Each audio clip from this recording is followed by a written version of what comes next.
This is the TSG Multimedia Podcast for March of 2022. We're sponsored this month by the TSG Train Crew on Patreon. Thank you very much. I'm your host, John Abaticola. We had an abbreviated podcast last month because the channel hosted both days of the Bay Area Layout Design and Operations Weekend, and I didn't want to overload the channel that weekend. This month, there's some catching up to do, so let's get started. Today, we're driving out to Sacramento because the 1744, that's the Southern Pacific mogul that's being restored by the Pacific Locomotive Association, Niles Canyon Railway, is having some work done on it, and I was invited to the Southern Pacific Shops in Sacramento, which I've never been to before, so this will be very interesting. I have no idea what to expect there because I haven't been there. But I do want to see what we're going to witness, I think, is the turning of the wheel sets on a humongous lathe. So that should be interesting, and I'll see about maybe doing some updates from the shops there for the podcast. So here we go. It's kind of early, and it's just one of those times, having to get out early to do something train-related. We'll see you there. Okay, so we've made it out here to the Sacramento Locomotive Works. These are the old Southern Pacific shops that I don't even know when they were built. It was a long time ago, obviously, because Southern Pacific's been gone since 1996.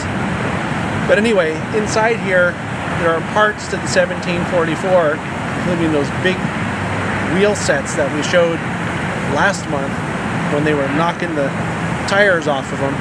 If you haven't seen that video, it's worth looking at. But what's going to happen is these big wheel sets are going to be turned on a gigantic lathe inside here, the likes of which I've never seen a lathe this big before. And then there's other stuff going on having to do with those wheel sets to get them ready for new tires. And there's going to be another video coming out sometime in the near future that's another update on 1744. That's what we're here shooting today. But I wanted to show this place because I've never been here before. This is like a legendary thing for rail people in Northern California. Most people don't get to see the inside of the old SP shops, so this is really a privilege to get to see it here. So, and it happens to actually be a working shop for large parts like what we're dealing with this restoration project. So you can see this gigantic lathe behind me. This is what they're using to turn those wheels. I've talked about it in the past on the channel that when I was much younger in high school, I took 4 years of metal shop. So I'm familiar with equipment like this, but not that size. I've never seen one that big before. So it's pretty cool to see the size of the equipment in this place. And it's cool even just to be able to see in here at all. I would really like to be able to come back here someday and do kind of a tour of the whole place. I think that would be really an interesting thing and something that definitely falls under the category of something you don't see every day. Alright, so we just finished here at the Sacramento Locomotive Works, the shops here, and I got some really cool footage of people talking about this project and of the project itself. And hopefully everybody will enjoy it. That video will be edited and released sometime in the very near future. And I'm looking forward to seeing it because this is just stuff you don't see every day. And it fits two of our three sort of main topics here on the channel. I don't know that I've really vocalized these topics in the past much, but it's model railroading, obviously, real railroading, and historic preservation. These projects like what we're covering here for you cover the latter too. And I think it's really cool because every time I have a chance to see anything that you don't see every day, something unusual or cool, I try to bring that to you. And this is another one of those times, so be on the lookout for it. Oh, it's February 5th, Saturday, and I'm at the South Bay Historical Railroad Society where we are getting ready for the day 2 of the SIG Meet here. We have a bunch of cameras, a projector. Over to the side here, we have a table that has all of the video controls. And this is basically the setup for the day that's the in-person and virtual day. That's this hybrid idea that we've been talking about. And so we're getting the room set up today. We're going to do some tests and then come here early tomorrow and get it all ready to go for the actual show. That's tomorrow at 9. By the time you see this video, it's last month sometime, because this is for the March podcast. So anyway, this is one of the things we're doing this month. All right, so we're here back at the SBHRS. It's the 6th. I want to wish my guy John Wiley a happy birthday today. I know this is coming out on March whatever, but still, happy birthday, John. I was thinking of you on the 6th. But anyway, we're back here and getting the setup ready for the SIG Meet. And I'm going to go around and show you what that is. So you probably recognize our top secret producer there. The other person is Hilding Larson. It's all his equipment. We had 2 cameras and a projector up front. We had a 3rd camera up in the loft, which gave us a wide-angle view of the room. And this was a cool touch. We put a camera out on the deck of the depot, and this is the view that it had. Anytime a train came and made a station stop, we were able to switch to that camera angle. Here's the setup on the table inside. This was our video control center, if you will. Lots of computers and fancy equipment. And this was the view of the monitor I was using to switch all the cameras. You can see there's a train passing by outside. And the video mixer I was using was a 16-channel mixer. It was pretty cool to use something like that.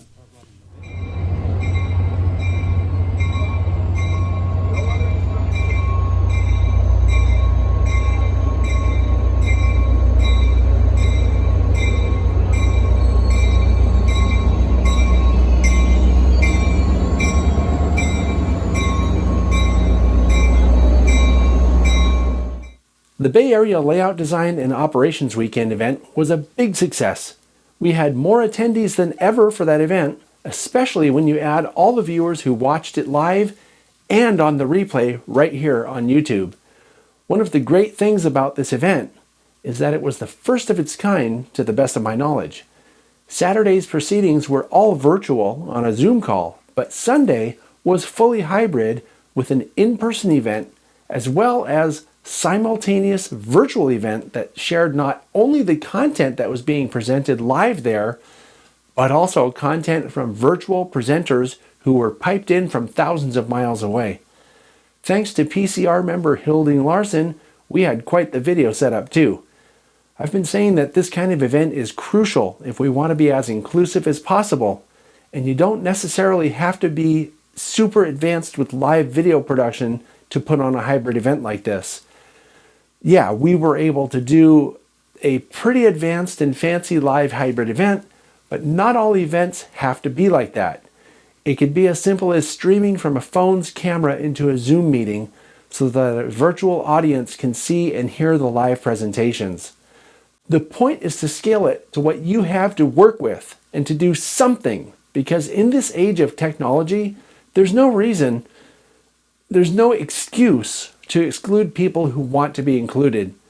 The committee that put it on has a fully fleshed out written review of how it was done in case anyone else out there wants information about putting on their own hybrid model railroading event. If you missed our event, just know it's worth checking out when you have a chance, and it's available on replay right here on YouTube. So the next weekend, we returned to the SBHRS to take some video footage of a special train that my friend Robin has. I'll tell you more about that in a minute because it's related to an event that happened later in the month. On the 16th, Michelle Kempema and I went live for our monthly live stream. Our featured guest for this program was Jim Providenza, whose Santa Cruz Northern HO scale layout is very well known. We talked about operations and how to get started if you're interested. The discussion tied in very well with the channel because I had just released the layout tour video about Jim's layout the weekend before. You can catch a link to that layout tour in the description below. It's very much worth checking out when you have a minute. On the 18th, I had a great discussion with two new friends, Eduardo and Martin. Eduardo has a YouTube channel that's geared towards Spanish-speaking viewers, and he asked me if I would do a show with him a while back. Well, I had a great time, and I'm glad that we finally got around to doing it. If you're learning Spanish, or maybe you're a Spanish speaker already, it's worth checking out his channel, Just for Fun Trains. I added the link in the video description below to make it easier to find. Oh, I'm going to do something today. It's an operating session and a layout in Watsonville that I've never seen before. So I'm on my way to pick up some friends, and we're going to carpool out there because it's about a 40-mile drive.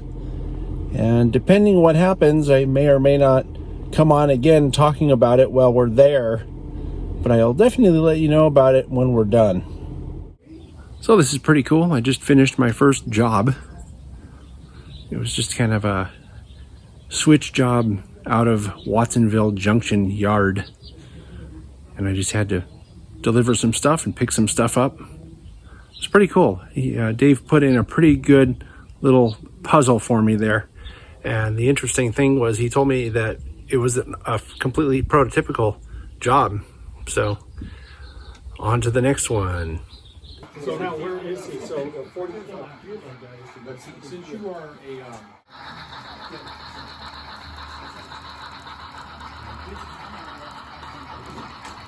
I don't think there's any family-friendly language for that. We can use the bleep tool.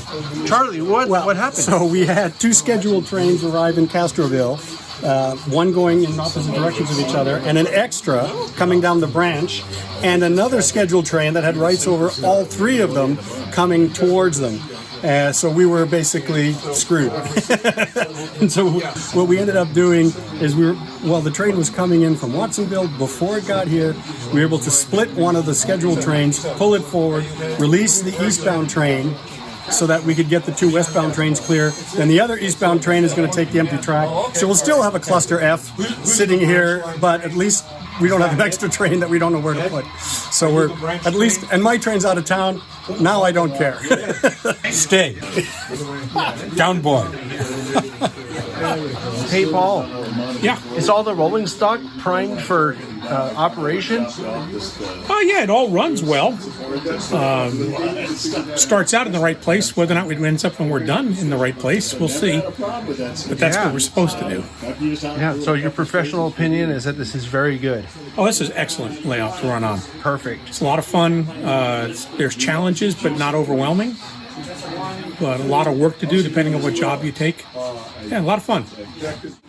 So speaking of challenges, I just finished a job where I went from Watsonville to Gilroy and had to switch like 12 cars, and they were a mix of facing point, trailing point. I had to run around a bunch of times. At one point I had a train in front of my locomotive and a train, but I'm sure I did it wrong, but I got it done. And it probably took a longer than it should, but I got it done. But the more important thing is I had fun doing it. You know, John, if you do it too fast, you're done having fun too soon. Yeah, but then I can do more fun. I can ask for another job. That's true. Is that you, the Pacific Road? Who's up there? Down below. All right, well, I made it back home, and I'm just kind of sitting here relaxing for a minute. And I had a really good time, actually, doing this operating session. It was pretty big, actually. I mean, there were something like 12, 14, something like that, people there running trains in a layout that was not terribly huge, but really fun, actually. I like what Dave has done with the layout. And he invited me to a different style of operations that I'll have to try on one of these Tuesday evenings. But the TT and TO one was pretty fun. I was a little confused at times because I didn't fully understand all the procedures, but that's okay. You know, the next time I go for one of those types of op sessions, I'll know what to do, you know, more than I did this time. But otherwise, you know, overall it was really good. And good to see a bunch of friends that I've known for a while, but just haven't seen for a while because of COVID. And a special shout out and thanks to Dave. I don't know, Dave, if you'll watch this, but thanks very much for the invitation and had a great time. So hope to see you again soon. This morning I was eating my breakfast and I got a call from my friend Seth. He says, "Hey, you want to come do an operating session today?" And I said, "Hey, yeah, that sounds great." And I said, "Let me check my calendar just to make sure I can, because today I thought I was just going to sit home and edit stuff." And I looked at the calendar and I realized, oh, I'm supposed to be at my friend Robin's house at 10 so that we can do a video about something you don't see every day. So I'm at Robin's house now and we're about to do that video. And yeah, I may go operate after that, but I don't think I'll be editing anything till tomorrow sometime. So we'll see how it all goes. So our shoot went really well, and it's now time to figure out if or how to get over to the operating session I mentioned earlier. So that's what's next. Oh. Hey, Robin, you're going to be on the podcast. Is that okay? Sure, sounds like fun. So we're on our way to Ted Stevens' layout. I forgot the name of it. I think it's the Ohio and Little Kanawha. You can see a layout tour of this layout on this channel. I think it's Ohio. I can't remember. I can never remember I just remember the Little Kanawha because it's kind of an unusual name. But I asked Robin if he wanted to go, and he said yeah. So here we go. So we're going to go together, and I think it's supposed to be an operating session, but we're going to be there late enough. I don't know. We'll see what happens. So it turns out that I am doing some operating here. And let me show you the train I'm operating.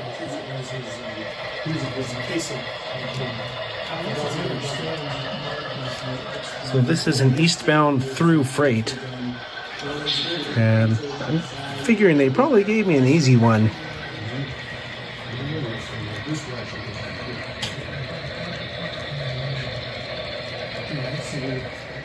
So we decided to do a second job, and this second job is a little more complicated. We're having to assemble a train in this yard over here, and it's an empty coal train basically, and we're picking up the caboose right now, but we're going to assemble this train in the yard, take it out to a coal mine where they have loads, and then take the loads to a yard, and that's all I remember right now. But this is all about running trains in a way that would be prototypical. So it's not just running a train in a circle, but taking stuff to places that make sense and taking other stuff back to places that make sense as well. Did you have fun doing an operating session? Darn right. It was cool. All right. Yeah. So that's that. We're taking off now. Overall, I'd say that was pretty good. I mean, we made a video at Robin's place and then got to do an op session. That was cool and one of the nicer layouts in the area. We kind of got Robin's final comments there inside. Do you have anything else you want to say about it? No, not really. I just had a fun. good time. Cool, and that's what it's all about, having a good time. So here we go, back to Robin's place. Bye. Something else also happened on the 24th. I received an email from Chris Eden Green letting me know that he had reached his funding goals and is planning to travel to the United States to shoot all 9 of the steam locomotives and preservation episodes that he had hoped to produce. In case you don't remember or haven't heard, Chris is the guy from the UK that I interviewed a while back. He does very well-produced programs about trains and railroads across the pond. He was crowdfunding to come shoot some episodes here. Anyway, congratulations, Chris. That means that we'll have to hang out at some point when you make it out to my area. Why, hello. I was invited to run operations at Silicon Valley Lines. That's where I am right now.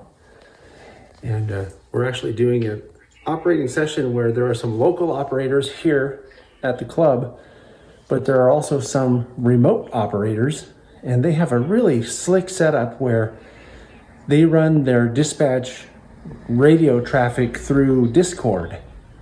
And the dispatcher is my friend Murph, who's about 30 or 40 miles away from here. He's dispatching from home this morning. So they have a very interesting setup. I've talked about it here on the channel before.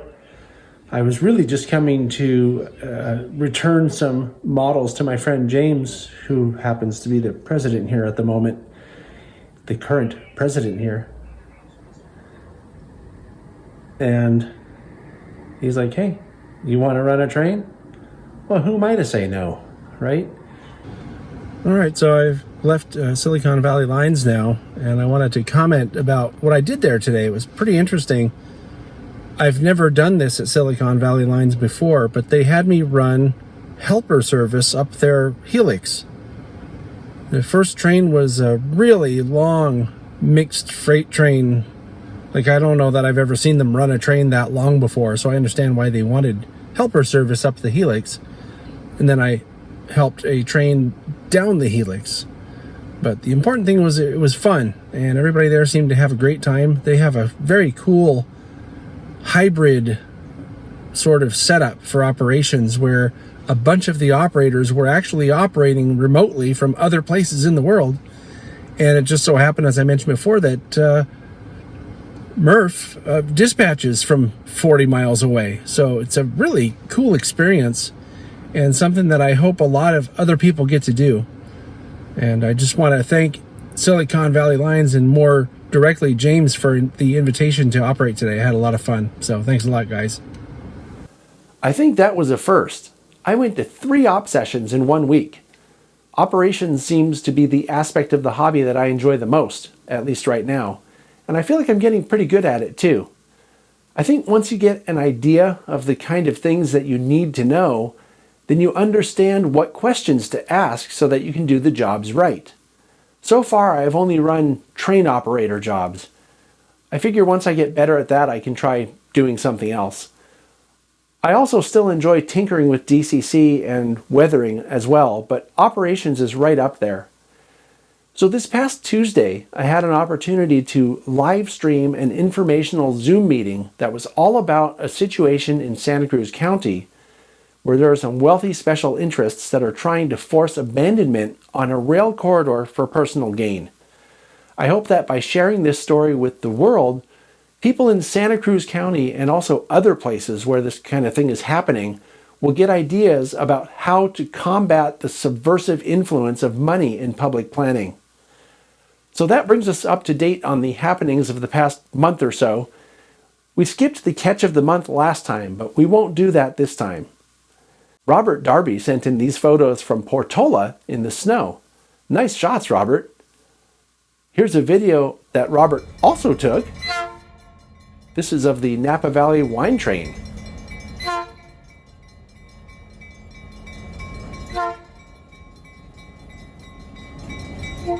The wine train is one of those things on my list of experiences I'd like to have, whether I make a video about it or not. I've only heard great things from people who have taken that excursion. Logan Thurman sent in these photos of his brass locomotive with the message that she's completed, and he ran her at the Western Montana Railroad Historical Association layout in Montana. Logan, I think you did an amazing job on this project. The model looks terrific. Lucas Woodward sends us 4 shots from down under. The first photo is of NGG 16, number 129, in the engine shed at Belgrave on Wednesday, February 2nd of 2022.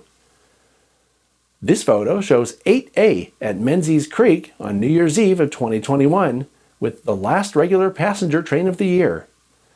Next up is a shot of 12A at Gembrook on December 27th of 2021.